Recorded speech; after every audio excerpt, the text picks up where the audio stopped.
Morning Blues, it is Wednesday, the 8th of January 2025. Halfway through, at least midweek, we're getting closer to the weekend when Chelsea finally are back in action.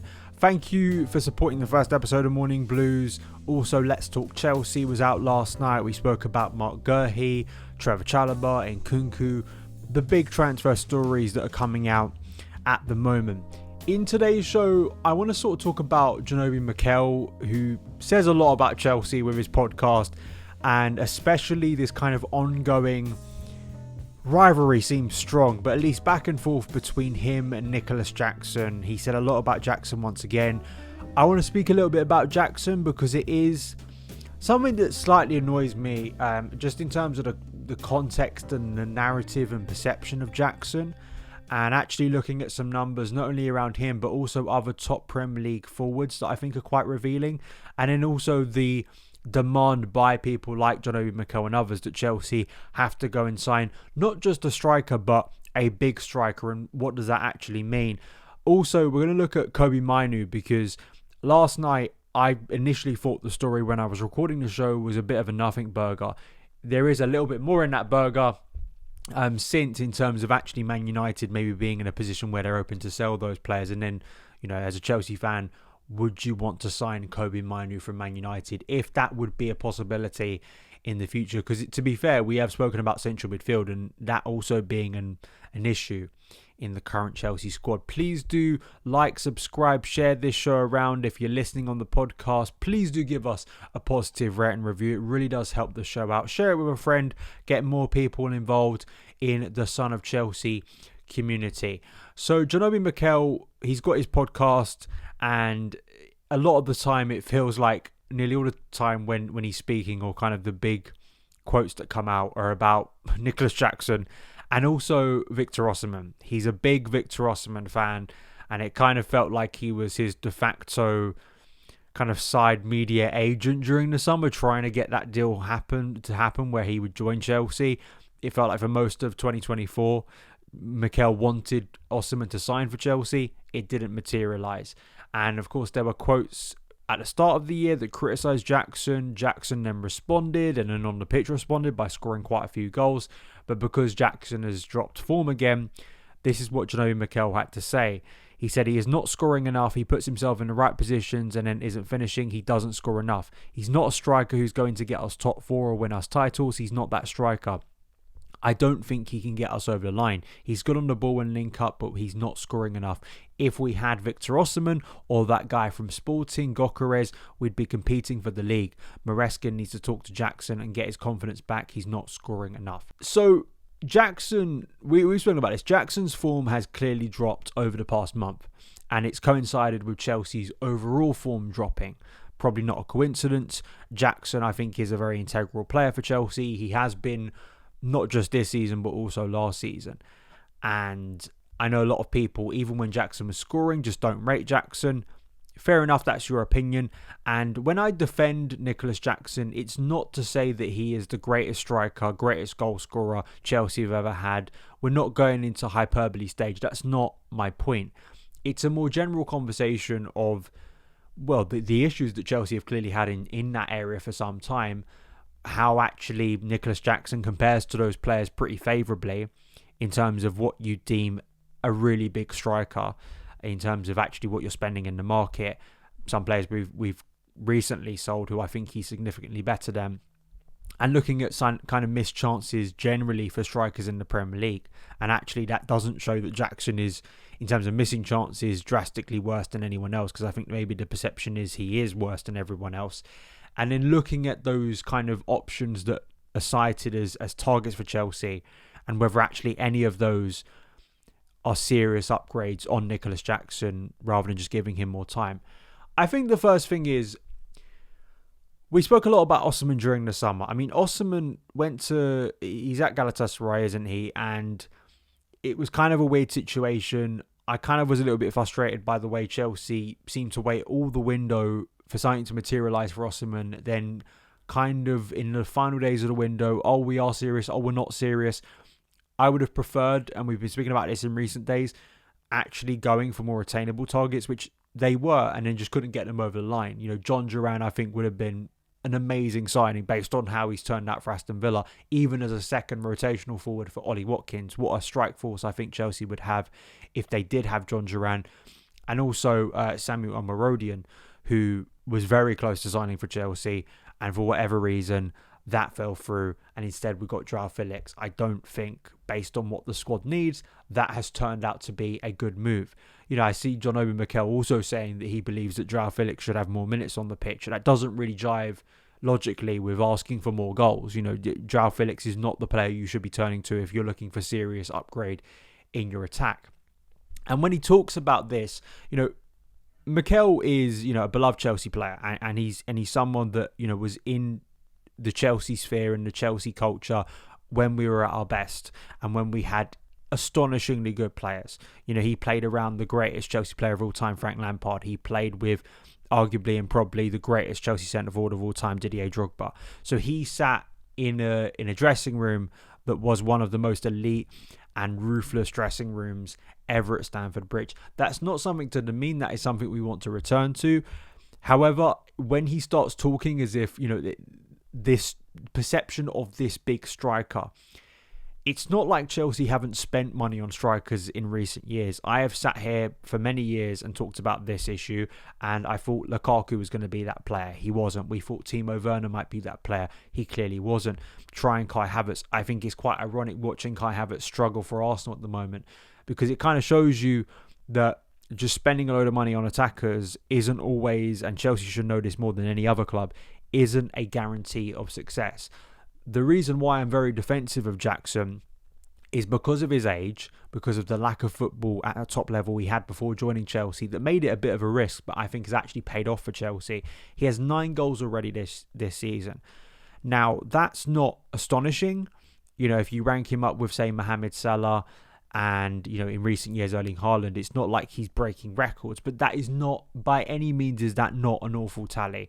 He is, I think, guaranteed to hit double figures. I still think he could hit with a decent run of form. If he replicates his form in the first half of the season, he's getting very close to 20, which, again, I don't think is a number you should be putting down by any means. I think we're going into areas where we're starting to forget context of actual recent Chelsea strikers and how rare it has been since Diego for players to even come close to 20 goals a season in the Premier League.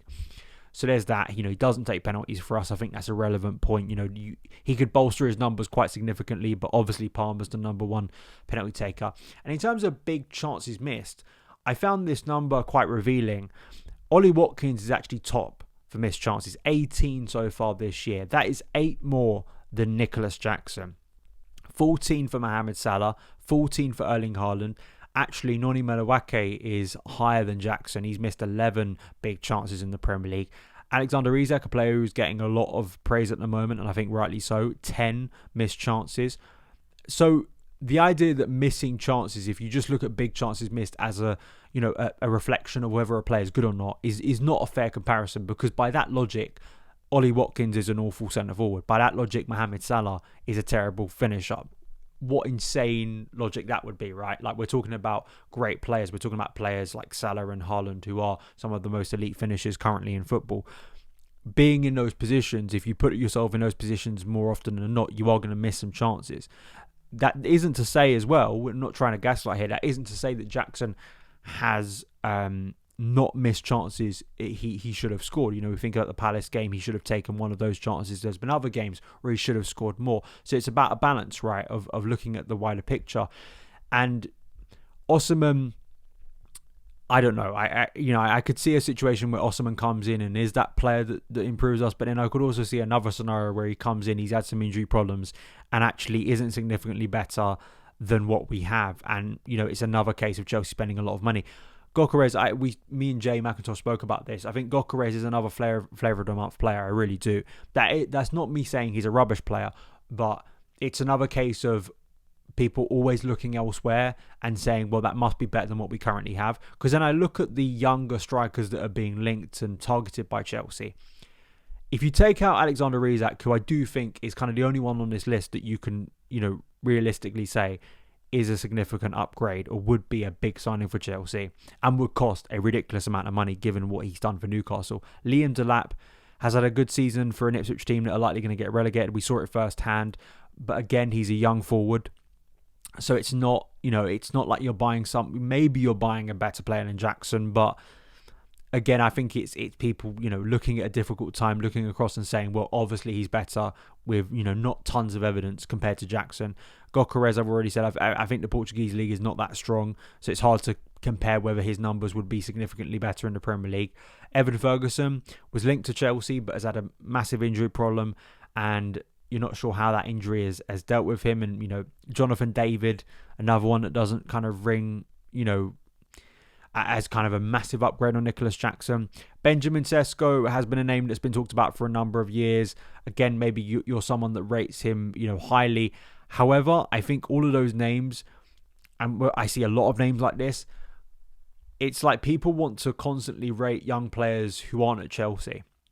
We always want to rate players that they just instinctively must be better.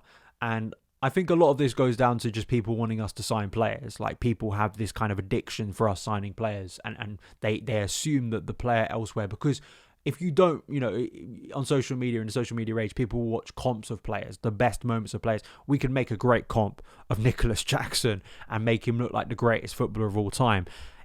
I maintain this, and it was kind of my Tammy Abraham rule. Fair play to Tammy, he scored a big goal for AC Milan the other night. If Jackson was playing for one of the, if he was playing for Sporting Lisbon, and he was playing for RB Leipzig, he was playing for Salzburg, he was playing for Ajax, and he was putting up numbers that he is right now, I guarantee you people would have him on the list. And maybe we had Gyökeres, or maybe we had Liam Delap, and Liam Delap was putting up 9 goals before January at a young age. People would be asking for something else. I don't necessarily think that the correlation there is that Jackson is worse than those players. I'm not someone that believes that just spending 100 million is instinctively going to get you better, because Lukaku didn't prove to be that for Chelsea, unfortunately. Even though I was a big fan of Lukaku, it just didn't work out. So I'm always hesitant on this, because I'm a firm believer that I think that Jackson, based on the context, and I think he could get us top 4. I absolutely could, because it's not just Jackson's goals, it's the goals of Cole Palmer, it's the goals of Chelsea as an attack generally. I think that Jackson, based on what I've seen so far of his Chelsea career, I think will turn around his form, and I think will start scoring again. If he hits a similar to better ratio of goals than he did last year, I think Chelsea will be in a strong position. And I think the idea that he can't get us top 4, he can't win us titles, he still is a young forward. If we're just talking about Jackson the player, it's not like he's 30 years old. There is still a long way to go in his career. I am a believer that I'd like to see someone come in, a more adequate competition or rotational option for him. I think that's where Chelsea failed in the market in the summer, because I think you do need a good rotational option. I think, Ollie Watkins has hit some snags this year as a centre forward for Villa, even though he still is their first choice. You have someone to replace him. And as maybe has been the case with Alexander Isak at spells for Newcastle, when that first choice goes down, you have real issues, or that player drops form, you have real issues. And I think it is, especially in the congested nature of modern football, you do need to have sufficient backup option. Is that Nkunku? Should it be Nkunku? Separate story. However, I'm not quite going in with the Jackson's rubbish, we need to replace him with Gyökeres and Osimhen, and that will solve all of our problems. I think actually the smarter players to look at maybe other options who could compete and actually fit the profile that Maresca likes, and maybe that's more feasible. I know a lot of people instinctively want us to sign the big centre forward, and we've got to have standards and we've got to be elite. But I don't know, what does that mean? It kind of feels like posturing for me. It kind of feels like just something people feel like they should be backing, rather than looking at the evidence of when Chelsea have spent big in that area, it not working out, and the pressure that's clearly put on the shoulders of that striker, and then actually asking the question, if we persist with Jackson, are we actually going to get a very good centre forward? Because I think actually more so than not, we have seen evidence that he will and has been that player for Chelsea. And I think people have had this perception of Jackson that stuck in very early, that he's kind of this unorthodox, untrustworthy, bad centre forward, and no matter what evidence gets put in front of them that sure, he isn't Erling Haaland, he isn't Diego Costa yet, but actually if you look at the context, his numbers are very respectable, people still just don't want to accept it, and I think that's a shame sometimes, and I think it's a bit frustrating. The only other thing I want to speak about this morning is Kobbie Mainoo. So this story came out that Chelsea were leading a race for Kobbie Mainoo, and it kind of felt like, because the source wasn't exactly one of the big journalists and reporters that cover Chelsea, I was initially rejecting it. However, David Ornstein for The Athletic, I mean, do you get much more credible than David Ornstein in the current transfer kind of speculation rumour mill? Probably not. For general transfers, and apparently Man United will reluctantly consider sale of homegrown talents like Mainoo and Garnacho to help comply with financial rules. Man United not actively looking to trade pair, but neither untouchable if suitable offers arrive. So, Man United have a lot of problems at the moment, and Ineos has not turned out to be the saviour many thought they could be. Ratcliffe looks like a bit of a disaster. Just on a side note, I wonder what Gary Neville would be saying if Ratcliffe was American, given the way he talked about Chelsea's ownership. I've been an avid critic of Chelsea's ownership, but I do think there is a hypocrisy here in terms of, especially Gary Neville. He goes full barrels out for Chelsea and City being a danger to football. But of course, it's never the same when it comes to Man United. It's never the same when it comes to Liverpool. It's never the same when it comes to Arsenal, because those are establishment clubs. Those are clubs that, in the eyes of these ex-pros and pundits and some journalists, can do no wrong. They are the good guys, no matter what evidence you put in front of them. Sorry for that little tangent in the morning, but I just wanted to get that off my chest. However, Mainoo is obviously a very talented young player, and I think he is one of those players that we've seen at Man United who just kind of starts to sink a little bit in the myriad of issues at that club. And I think that he would be a very talented get for Chelsea. You've got to factor in here that Chelsea's midfield has been handled not great over the past 6 months. And I keep on saying this, the Dewsbury Hall addition, the fact that he could even be loaned out, You think about Danny Drinkwater, you think about Timuyi Bakayoko. He's going down that route if Chelsea don't permanently sell him. What an absolute failure of a signing. And I keep on talking about Dewsbury Hall because it was during that summer, and it was one of the things that really frustrated me about the discourse during the summer, that at the time I was one of the ones who opposed the signing. I just didn't think it made a load of sense. And at the time I was being told that he was a significant upgrade. He wasn't a significant upgrade. He's not even been close to a decent rotational option for Chelsea. However, if we look at Enzo and Caicedo with the demand of football that's only going to increase over 2025 if Chelsea get back in the Champions League, you can't just have an Enzo and Caicedo play all the minutes. We know Andre Santos could return. Ornstein reported himself that Santos is not likely to return this month. That may change, but that's a bit frustrating. So, I'm a believer that Chelsea should be looking to upgrade in central midfield, absolutely, especially with Lavia's injury problems. And Mainoo is a Premier League quality player. I think he is someone who has a lot of talent. Also a bit of a goal scoring streak to him as well. Technically, I think very competent. Technically very assured. And also young enough where there is a value for him getting better. And I think you'd obviously have to pay a premium for him. But it's clear that Man United are going down a similar logic to Chelsea, that we're going to, very much sacrifice our young players for the failures we've had elsewhere in the market. I could understand if you're a Man United fan, you'd be infuriated right now, as I would be and as I have been before with Chelsea, because you look at that Man United squad, and if there's one player, top of the list of the players you should be exchanging and getting money for, or just kind of binning from the squad, Mainoo shouldn't even be close. And I'm not a Man United fan. He should not be near the close of that top of the list. He is clearly one of their more talented and reliable players. I always go back to, are there options in our current academy that could replicate what Mainoo has done for Man United? I think that's a fair question to ask. If you look at, Rak-Saki has gained some minutes. Could actually we use the rest of this season to give players like that more minutes between now and May? I think that could be a fair question to ask. Leslie Ugochukwu could return from Southampton, so he could take up some minutes. But Mainoo, it wouldn't surprise me, given where Man United are going, that player becomes available. And because Chelsea midfield depth options have been a severe question.